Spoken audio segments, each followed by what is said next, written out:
Aujourd'hui, le mépris. Alex, Ouais. j'ai vu le gars qui remplace Benoît à 120%. Ouais. Il a des cheveux. Et Il a des cheveux longs. Et Il était habitué le public à deux chauves pendant 2 ans. Enfin, un chauve et un demi-chauve. Je te dis pas lequel c'est le demi-chauve. Et là, tu mets un mec avec des cheveux longs. sois pas sectaire, Davy. Oui, non, mais attends, on dirait Rahan. Pas Rahan de Gameblog, le Rahan avec le slip en peau, tu sais. Sans déconner.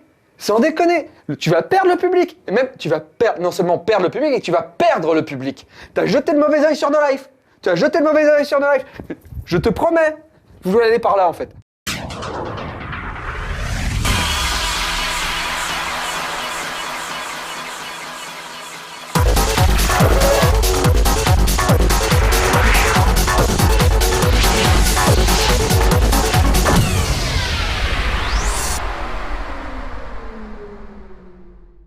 Pili, s'il te plaît, est-ce que tu peux te mettre là sur la marque grise? Ouais.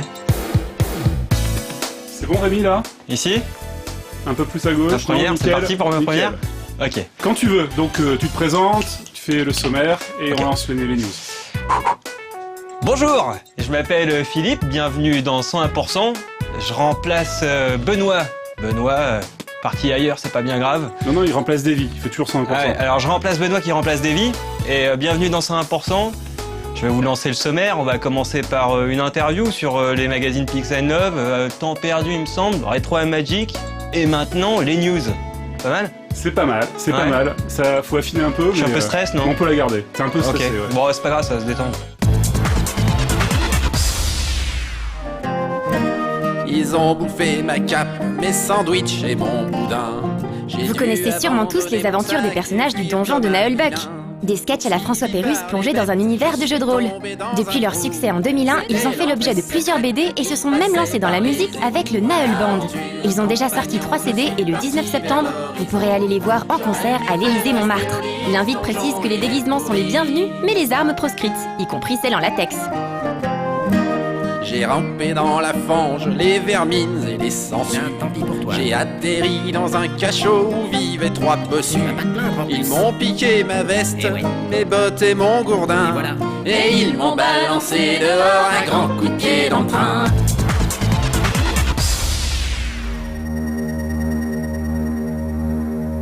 Après Paradise, L'Île Noyée ou encore Nicopole, la boîte française Whitebirds Productions s'est de nouveau attelée à développer un point and click.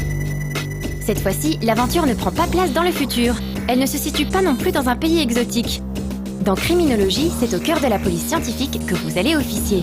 Vous êtes l'inspecteur Matt Simmons, récemment intégré à une équipe de policiers aguerris. À l'aide d'outils à la pointe de la technologie, vous allez devoir élucider des affaires de meurtre souvent très complexes. Chaque enquête se déroule selon un schéma bien défini. On se pointe d'abord sur les lieux du crime pour récolter les indices. Des traces de sang sur une chaise, des empreintes de pas sur le sol, un cheveu qui traîne, tout doit être récupéré avec minutie. Chaque prélèvement s'effectue via une sorte de mini-jeu au cours duquel vous devez utiliser l'un des nombreux outils mis à la disposition de l'inspecteur Simmons, scalpel, pinceau, lampe à rayon X, etc., etc. Chacun d'entre eux vous demande d'effectuer différentes actions au stylet. Rien de bien compliqué, même s'il est hors de question de refaire 50 fois une même manipulation, sous peine de voir votre barre de crédibilité descendre rapidement. Si celle-ci se vide complètement, Matt devra malheureusement aller pointer à l'ANPE. Pour obtenir tous les indices, il ne faudra pas non plus oublier d'interroger les différents protagonistes impliqués dans chaque histoire. Chacun livrera sa version des faits à mettre en parallèle avec les indices récoltés afin de découvrir la vérité.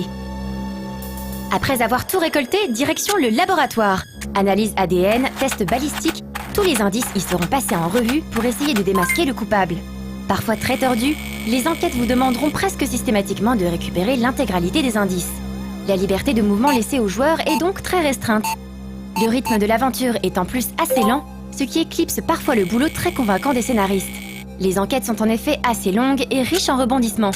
Enfin, graphiquement, le jeu s'en tire assez bien. Criminologie est donc un bon petit jeu au ton adulte qui a tout à fait sa place dans la ludothèque de la DS. Une valeur sûre pour tous les fans des experts. Vu le succès que rencontre la série, autant dire qu'ils sont nombreux.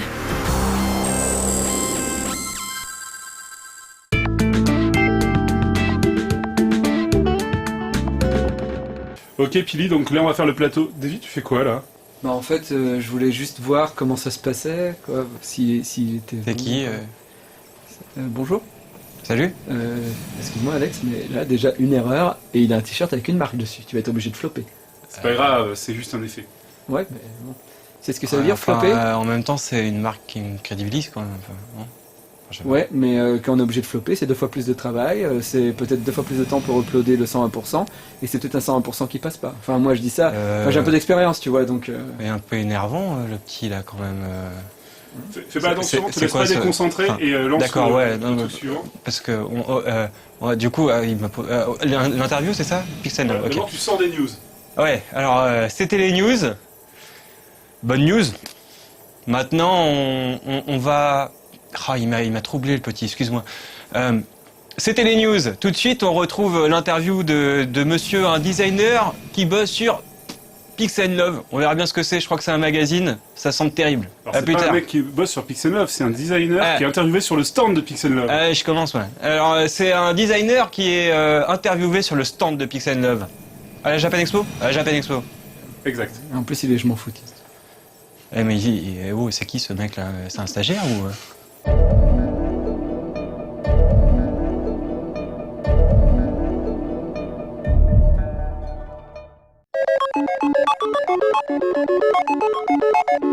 Lors du festival Japan Expo 2009, l'éditeur Pixel Love accueillait sur son stand une étrange exposition. Une expo de fausses boîtes de jeux Famicom réalisées par les illustrateurs Hikarin et Kurashima Kazuyuki. Si ce dernier ne fait pas partie des character designers les plus connus du grand public, cela ne l'empêche pas de travailler sur des projets majeurs, mais aussi sur des productions plus intimistes. Alors qu'il est encore étudiant en art, il commence à travailler sur des titres comme Wizardry ou BC Kid avant d'être embauché chez Squaresoft. Après avoir débuté au poste de monster designer sur le RPG un peu fou Hanjuku Hero, il est amené à participer au développement de Live Alive. Ce RPG a la particularité d'être divisé en plusieurs chapitres, dont la direction artistique avait été confiée à chaque fois à un mangaka différent. Le rôle de Monsieur Kurashima, en tant que character designer, était alors de créer une cohérence visuelle d'ensemble, tout en préservant la touche de chacun des artistes. ライブアライブはライブアライブですごいなんですかねすごいいい経験になったっていうかそうですねいろんな漫画家のなんかコラボレーションソフトっていうかスプリガンの人とかあと誰だっけ青山剛志とか今の人たち直接1回か2回はその会社にいらしてでなんかその絵柄のなんかこう会議みたいなのとかはやったんですけども、僕はその当時はもう本当に駆け出しっていうかもう業界入ってすぐのことだったんでもう とにかくその言われるままに、真似して、ドット絵を打っていったんですけどなんだろうなその気をつけた点はやっぱりその作家さんの書くディフォルメのラインとかなんかその誇張すべきポイントを崩さないように動きも なるべくその漫画のカットを意識して、描きました。 Son premier contact avec Nintendo se fera sur le projet Super Mario RPG, jeu qui n'avait pas été développé directement par Nintendo, mais bien par les équipes de Squaresoft.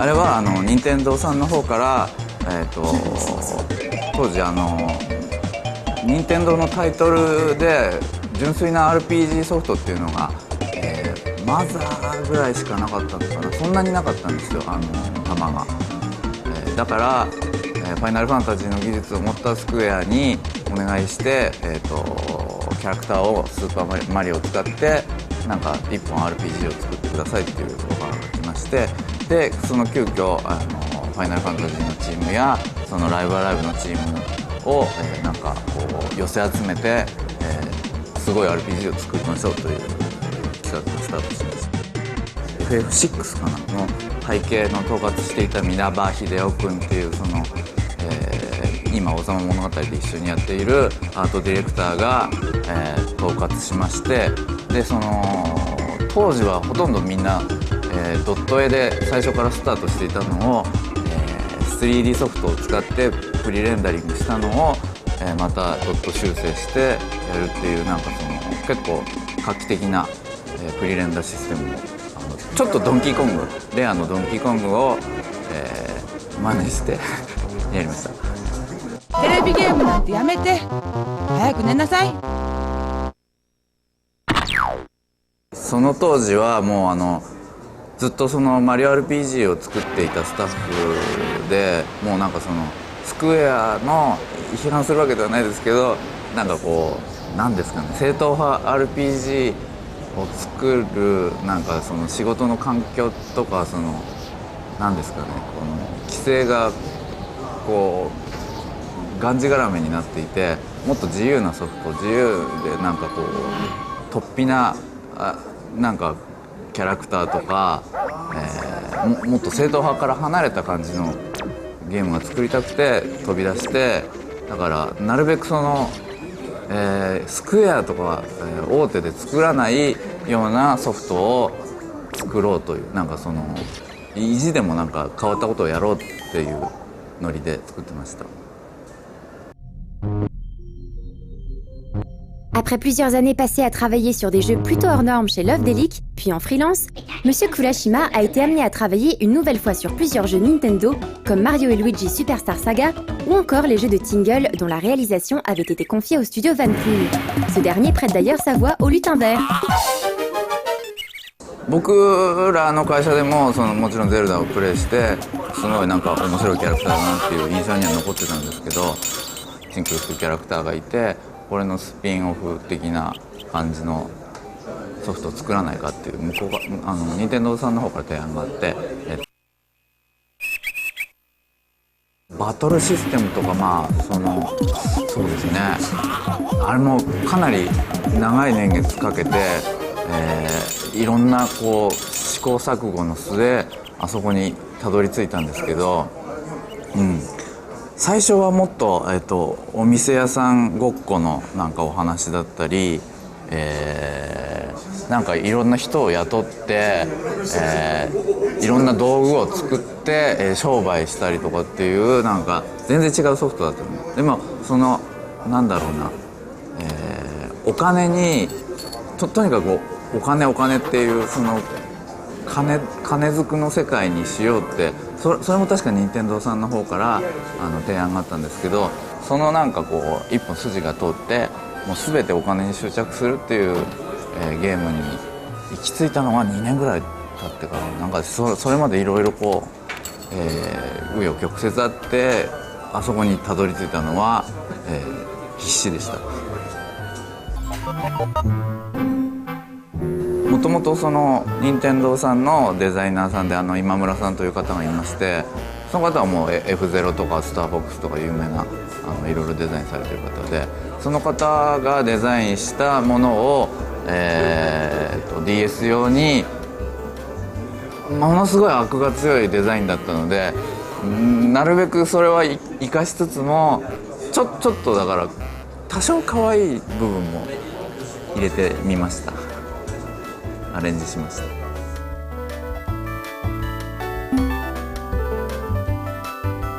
Parallèlement au développement du deuxième jeu Tingle, Monsieur Kurashima a occupé le poste designer sur Little King Story. Ce jeu s'est rendu célèbre dans l'industrie pour sa Dream Team, sa qualité, mais aussi les déboires essuyés lors de son développement. 結構場所が離れたところで開発してたんですね。東京で、プロデューサーとデザイナーと、がミーティングして、キャラクターを決めたら、今度、福岡で、企画とプログラマーがいたので、そこに、一回その話を通して、で北海道の方にモデリングチームがいたから、またそこに、連絡取ってっていうのをこうなんか日本のデルタゾーンを作って、なんかこうすごい全部メールでやり取りしつつやってたんですね。だから結構ちょっとタイムラグがあったりとか、話が遠かったりとかっていうのがあって、で結局最終的になかなか福岡で作ってるものがまとまらなくて、木村プロデューサーっていうのが、単身福岡まで乗り込んでって、でまあ1年ぐらいもうガーッと引っかきまして作り上げて、ようやく形になったのが、今年の頭ぐらいですね。はい。On espère découvrir rapidement les nouveaux projets de Monsieur Kurashima, Que ce soit dans le milieu du jeu vidéo, avec le deuxième volet des aventures de Tingle, ou dans d'autres domaines comme le livre illustré ou la publicité.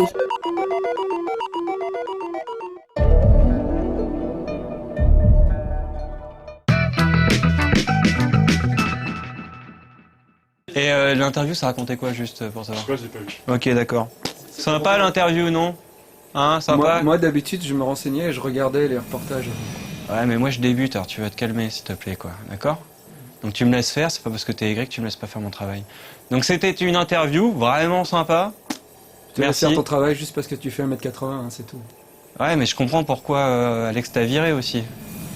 Il y a un moment, faut faire un petit peu télé, quoi. Tu vois, les c'est sympa, mais merde, j'ai fait une minorité. Bonjour, vous rêvez de pouvoir vous abonner au surpuissant nouveau site de No Life. Ça n'est pas très cher, mais il faudra financer les gâteaux apéritifs et les boissons gazeuses dont vous ne manquerez pas de vous empiffrer devant votre ordinateur. Alors que faire durant vos heures supplémentaires, à part regarder le site de No Life, bien notre perdu. Normalement, quand c'est la rentrée, on est reposé, frais, dispo, etc. On retourne au boulot la tête pleine de souvenirs. On sourit à tout le monde, on aide les vieilles dames à traverser la route, et on se dit que c'est cool, pas de stress, puisque l'on a pu prendre tranquillement de l'avance. Mais, dans mon cas, pas du tout. C'est pourquoi aujourd'hui on va speeder sa mère. Dans Cannabalt de Adam Atomic et Danny B, on court. On court à perdre haleine en essayant de survivre le plus longtemps possible à une invasion extraterrestre. Dit comme ça a l'air simple, mais si on ne fait pas suffisamment attention, on tombe dans un trou. Mais c'est pas grave puisque l'on peut recommencer et apprendre le chemin par cœur et donc filer comme les Ah, non. Ah bah oui, les niveaux sont générés aléatoirement. Mais bon, c'est fun, c'est grisant, on aime, on court, on vole et on tombe dans des trous. Heureusement, dans les shoot'em up, il n'y a pas de trous. Non. D'ailleurs, dans les suites de shoot'em up comme Frantic 2, on trouve plutôt des vagues d'ennemis par milliers, des bonus et options à foison, de l'action à ne plus savoir qu'en faire et plein de petites boulettes qui se précipitent sur vous que vous allez devoir éviter gracieusement à l'aide de la souris ou du clavier. Un vrai petit bonheur en shoot. Enfin, n'oublions pas qu'en cette période de rentrée, il faut aussi réveiller ses neurones, et tant qu'à faire, c'est zygomatique. Enfer et boule de gomme, joie du hasard, Masaka et Trafalgar, JMTB2 et son éléphant bleu reviennent dans une création toujours plus débile. This is the only level. Comme dit dans le titre, il n'y a qu'un seul niveau ici. Mais attention, chaque fois que vous terminerez le niveau, il faudra le refaire avec une contrainte particulière. Touches inversées, gravité exagérée, pas de gravité du tout, faire un rafraîchissement de la page, bref, plein de bêtises qui vous obligeront à vous creuser la tête et qui, bon sang mais c'est bien sûr, vous feront perdre un maximum de temps. Et ça tombe plutôt bien car vous n'avez certainement pas oublié que, pour gagner plus, jouez plus. Ou abonnez-vous à No Life et retapez-vous tous les temps perdus.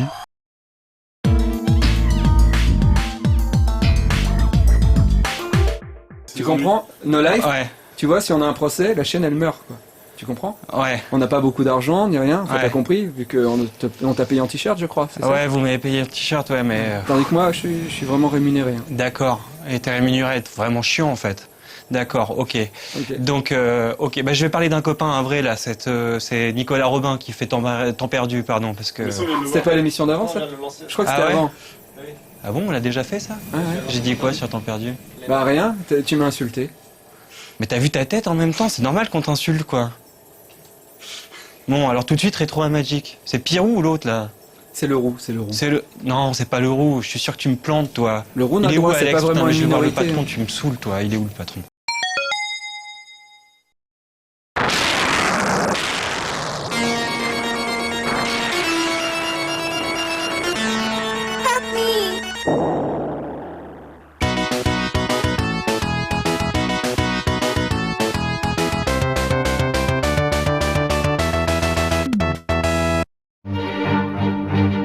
Final Fantasy. À l'époque des deux premières PlayStation, le nom jouissait d'une aura particulière, celle de la série qui, avec son 7e épisode, aura définitivement fait adopter au public occidental le RPG à la japonaise. Pourtant, sans remettre nullement en cause les qualités de FF7, de nombreux joueurs considèrent que le sommet de la série restera toujours le 6e épisode sorti sur Super Famicom.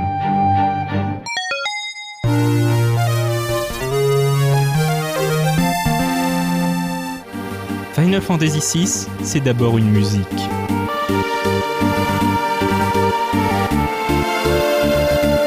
Un thème purement magique de Uematsu Nobuo, en empreint d'une mélancolie et d'une grandeur incroyable qui accompagne la démarche lourde et impitoyable de 3 mechas au cœur d'une tempête de neige en mode 7.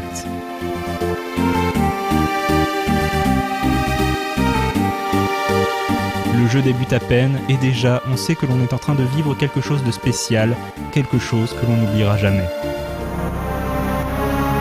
L'histoire commence alors que l'Empire, une puissance maléfique qui cherche à régner sans partage sur le monde de Balance, cherche à s'emparer d'entités surnaturelles nommées Esper, dans un but évidemment moyennement débonnaire.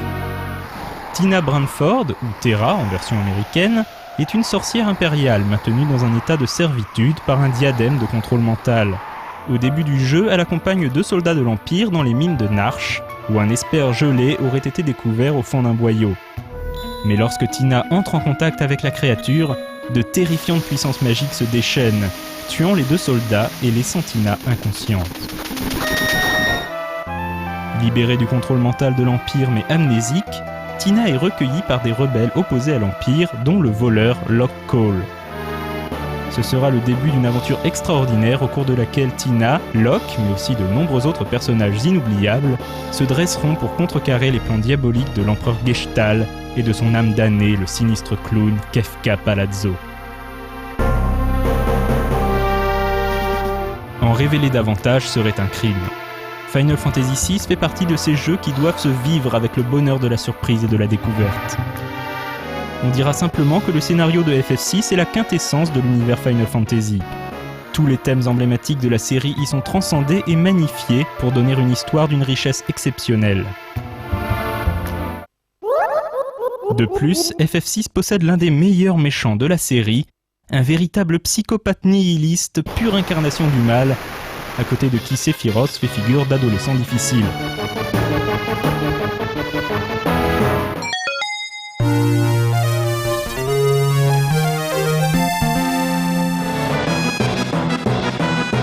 Final Fantasy VI marquait une rupture avec les précédents épisodes puisque l'univers de fantasy habituel de la série y prenait une orientation nettement plus steampunk.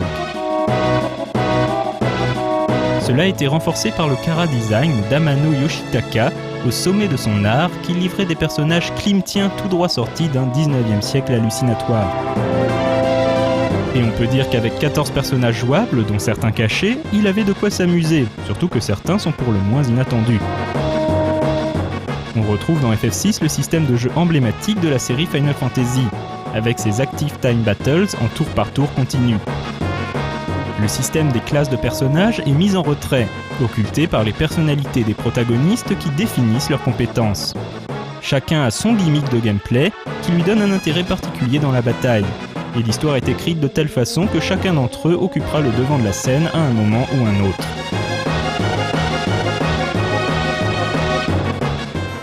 Mais comme nous l'évoquions plus tôt, Final Fantasy VI c'est aussi une bande-son extraordinaire d'Uematsu Nobuo.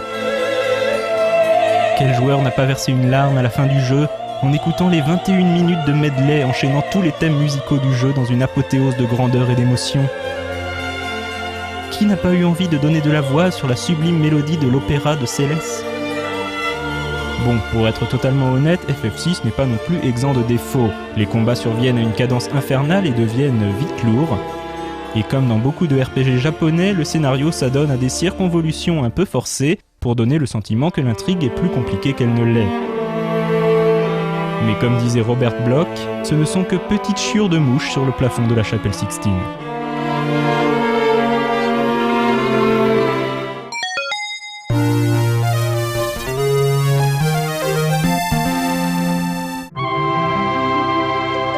Final Fantasy VI reste encore dans les mémoires comme le pinacle de la série de Square, un classique indétrônable. Quelques années après sa sortie initiale, il fut porté sur PlayStation dans une nouvelle version incluant des scènes cinématiques en images de synthèse. Cette version est sortie en France, alors si vous avez l'occasion de vous la procurer, foncez et vivez l'un des plus grands moments de l'histoire du jeu vidéo.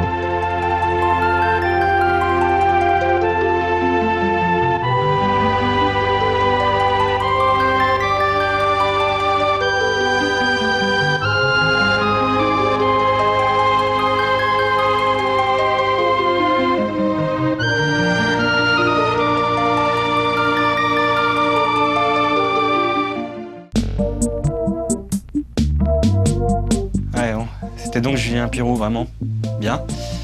C'était le premier 101% du mardi de la nouvelle année. C'était super simple. Non. La nouvelle année, c'était il y a 6-7 mois à peu près. C'est vrai. Là, on est toujours en 2009. Ouais, mais c'est on parle d'année... Non, c'est une saison. Tu devrais réviser. Ok, d'accord. Depuis quelques non, mais jours. on va en parler tout à l'heure. Tu me laisses un peu, là, on en parle tout à l'heure. Donc, nouvelle saison. Alors, voilà, c'était Rétro et Magique avec effectivement Julien Pirou. C'était donc la première du mardi de la nouvelle saison de 101%. Et là, je vous dis à bientôt et du coup à jeudi. Avec un autre t-shirt. Avec un autre t-shirt. Pourquoi il te plaît pas celui-là? T'as vraiment un souci? M'approche pas.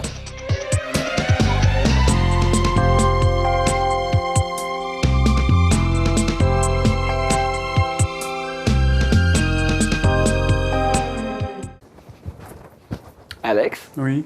t'as vu le 120%? Oui. T'as vu les retours sur les forums? Ouais, enfin, tu sais bien, dès qu'il y a un changement, ça gueule. Ouais, non, mais c'est pas une question de changement. Ce mec est nul, il est mauvais, il est pas bon. Tu dramatises. Non, il arrive pas à aligner 2 mots, il est mauvais. Ah. Franchement, il faut que tu vires Benoît. Faut que je te parle, Alex. Benoît, niveau animateur 120%, c'est nul. Ça va bien? Ah ouais, moi je peux pas juger. Hein. Je Il vais faut aller absolument là-bas. que tu me files les conducteurs de la prochaine parce que je peux pas refaire ça la même chose, quoi. J'ai l'air con, quoi. Il faut absolument que tu me donnes le truc, quoi. Tu n'as pas de micro.